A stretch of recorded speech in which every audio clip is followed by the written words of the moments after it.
You wake up coughing, your mouth is dry, your nose clogged, and your eyes sting like someone's been sprinkling powdered limestone into your face. Congratulations, you've been reborn in ancient Egypt. It's the year, well, pick one, somewhere around 1500 BCE. Give or take a few dynasties, doesn't matter, because the basics stay the same. Sand, sun, suffering, and sandals that do absolutely nothing to stop your feet from blistering. And yeah, you wouldn't last a day. Let's start with your first mistake, waking up at sunrise. The Egyptians worshipped the sun god Ra, and Ra doesn't care that you're tired. The roosters are already crowing, the donkeys braying, and the Nile workers chanting their work song. You're lying on a mat made of reeds, which felt fine last night, but now it's digging into your back like a medieval torture rack that hasn't been invented yet. The air smells like a mix of fish guts, human sweat, and the faint sweetness of honey that only the rich can actually afford to take. You get onions and beer. Always onions and beer. Don't complain though. Beer is breakfast, lunch, and dinner here. And it's not the crisp golden lager you might dream of. No,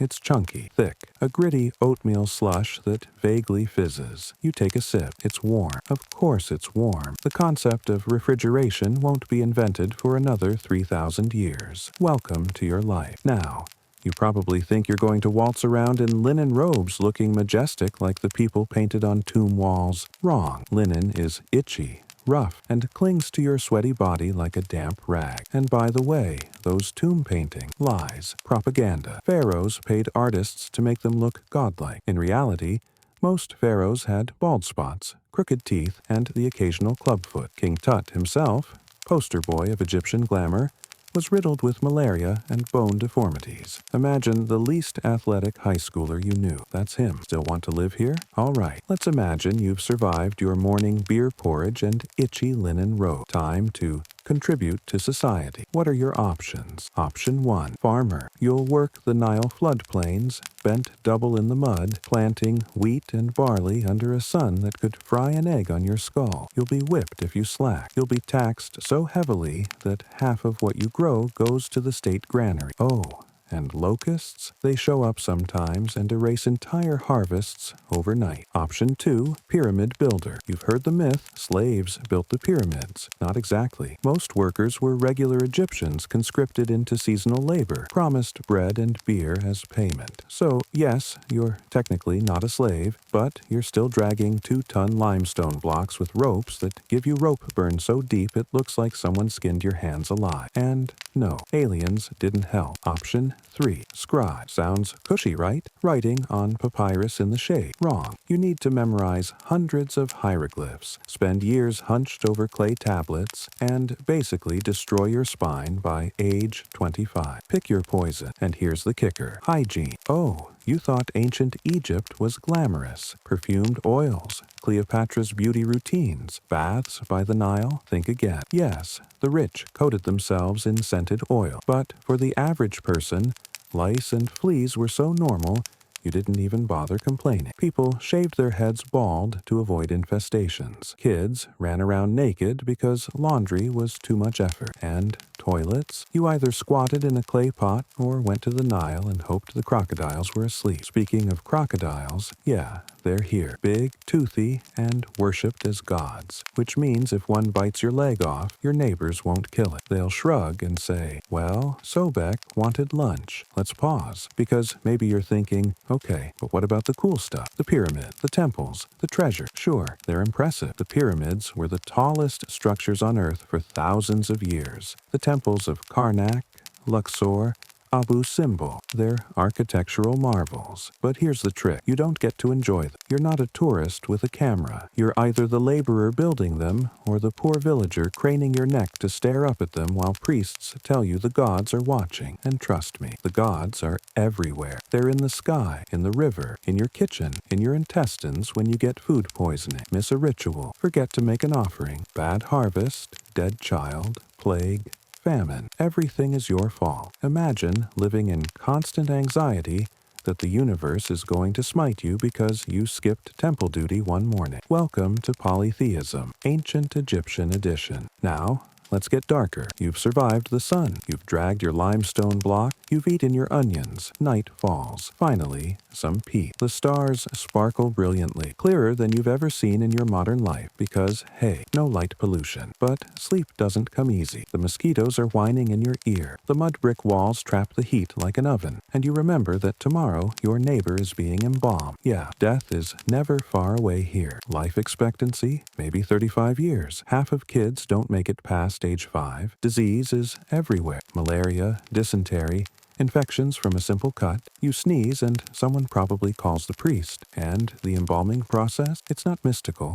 It's not serene. It's a horror show. Imagine men cutting into a body, scooping out organs, drying the corpse in salt for 40 days, and then wrapping it like a leftover sandwich, all while chanting prayers and pouring resin that smells like burnt pine tar. You might think mummification is sacred, but to you, standing nearby, it smells like death. So, could you survive a day? Technically, maybe. But a week, a month, forget it. Your soft, modern skin would blister. Your stomach would revolt against the beer porridge. Your lungs would give up after the 10th dust storm. And if the gods didn't smite you, the crocodiles would. The truth is, ancient Egypt looks beautiful on postcard. It sounds romantic in textbooks, but living it, it's grit, blood, sweat, sun, and endless sand in your sandal. And yet, here's the twist. They endure. They built monuments that still stand after 4,000 years. They dreamed of eternity and carved their names into stone. You'll be forgotten after a few scrolls of your Instagram feed. Sleep on that thought. You think you're tough. You survived your first sweaty, beer-flavored morning in ancient Egypt. You dragged limestone. You squatted over a clay pot. You swatted at mosquitoes until your arm went numb. Congratulations. Now you have to do it all again, and again, and again. Welcome to the endless loop of daily life. Food in ancient Egypt was simple, repetitive, and,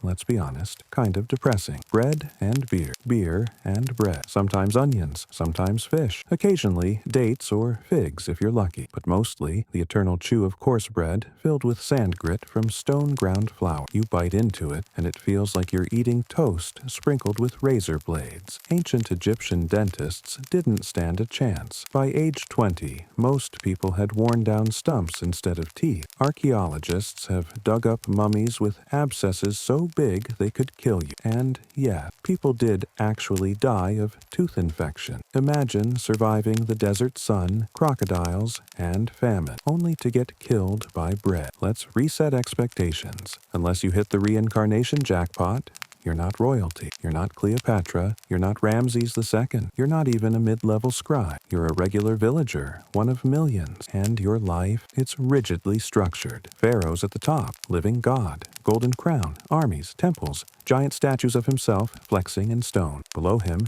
priests, nobles, scribes. Below them, soldiers, artisans, farmers, laborers. And way below them, slaves and foreign captives. It's a pyramid. Literally and figuratively. Don't get too ambitious. There's no middle-class hustle here. No working your way up. If you're born into mud, you'll die in mud. And your afterlife prospects? Well, we'll get to that. By now, your back hurts. That's normal. Ancient Egyptian work was non-stop. Digging canals, hauling crops, shaping stone, weaving linen, even children work. By age 6, you'd be carrying water jugs bigger than your torso. By 12, you'd be laboring in the fields. Childhood as a concept, cute idea, but not invented yet. And women, they worked too. Grinding grain, weaving cloth, brewing beer, raising children. Equality? Sorta. Women could technically own property, run businesses, even divorce lousy husbands. But don't romanticize it. Life was still harsh. Survival still brutal. You weren't building a career. You were just trying to not die before 35. Let's say you survived the sand-filled bread, but cut your hand dragging limestone. Congratulations. You now get the joy of Egyptian medicine. On the bright side, these people were pioneers. They stitched wounds, set broken bones, and even performed primitive surgery. They used honey as an antiseptic, which actually works, and herbs like garlic and juniper, also useful. But here's the catch. Every treatment was half science, half magic. So, along with your honey bandage,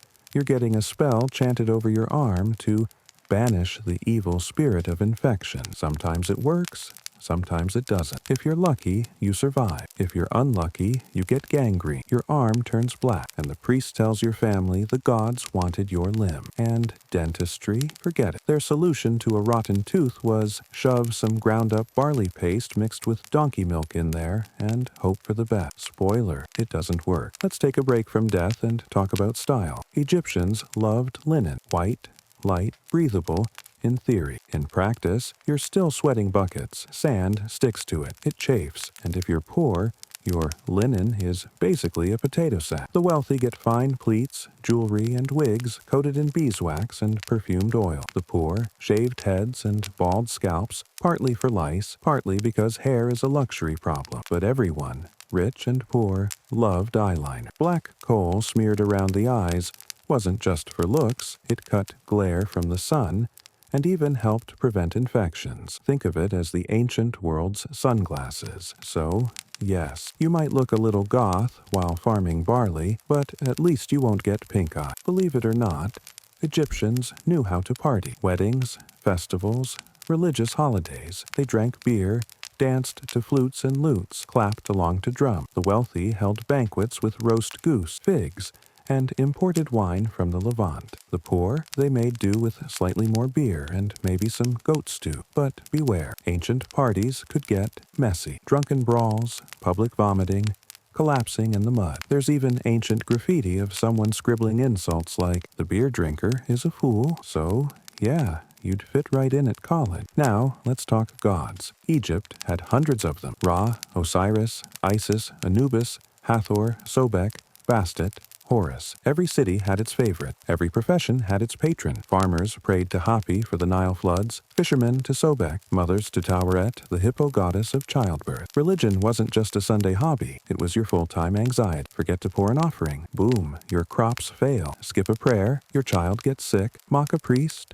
enjoy a lifetime of bad luck. The gods weren't gentle. They were moody, powerful, and constantly demanding. Think of it like living under an all-powerful HOA board that controls the weather. But here's the real kicker. You live this hard life, you eat sand bread, you sweat in linen, you haul limestone, all for what? The afterlife. Egyptians believed death wasn't the end. It was the beginning of eternity. But getting in? Oh, that was tough. Step 1. Mummification. If you're rich, you get embalmed, organs scooped out, body salted and wrapped. If you're poor, you get dumped in a pit with a mat over you. Tough luck. Step 2. The journey. Your soul, called the Ba, has to wander through terrifying underworld landscapes, rivers of fire, demons with crocodile heads, endless deserts. Step 3. The weighing of the heart. Anubis places your heart on scales against the feather of Ma'at, goddess of truth. If your heart is lighter, congrats, eternal paradise. If heavier, Amut the devourer, part lion, part crocodile,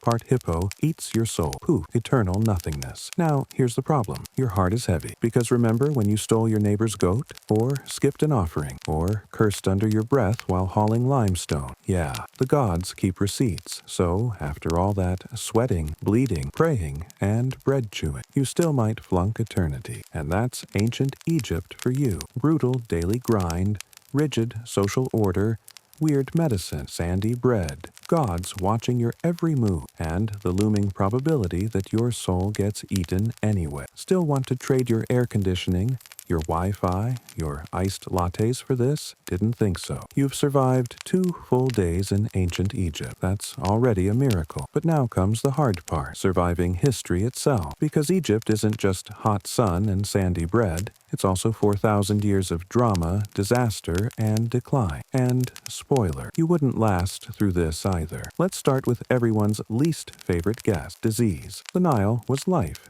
Yes, but it was also a swamp of bacteria. Malaria, schistosomiasis, that's worms burrowing into your bladder, enjoy, and tuberculosis were everywhere. Children's skeletons show spines twisted by polio, and adults limped with arthritis by age 30. And sometimes, diseases came from abroad. Think of traders and soldiers bringing in new plagues like party favors. There's evidence of smallpox scars on mummies, and leprosy creeping in from Asia. So, no matter how many spells you chant, how much coal you smear under your eyes, or how many onions you chew, the truth is, you are one cough away from the afterlife. Maybe disease doesn't get you. Fine. Then, war will. Egypt wasn't some isolated paradise of pyramids and peace. It was a juicy prize sitting between Africa and the Middle East, so everyone wanted a piece. Enter the Hyksos, foreign rulers who stormed in with shiny bronze weapons and war chariots. Suddenly, Egyptians realized their wooden clubs weren't cutting it. For a while, Egypt was ruled by outsiders. Embarrassing. Then came the Assyrians. Brutal empire, iron weapons, siege engine. They didn't just conquer you, they burned your temples and deported your people. Later, the Persians swept in. Then Alexander the Great. Then the Romans. Egypt became history's favorite doormat. And let's be real. You, soft, modern human, wouldn't last 5 minutes on an ancient battlefield. Spears, arrows, chariots thundering by, sun glaring in your eyes, dust choking your lung. You're not standing in heroic slow motion. You're collapsing in the dirt, trampled before you even unsheath your bronze dagger. So much for your glorious military career. Let's say you avoid war. Congratulations.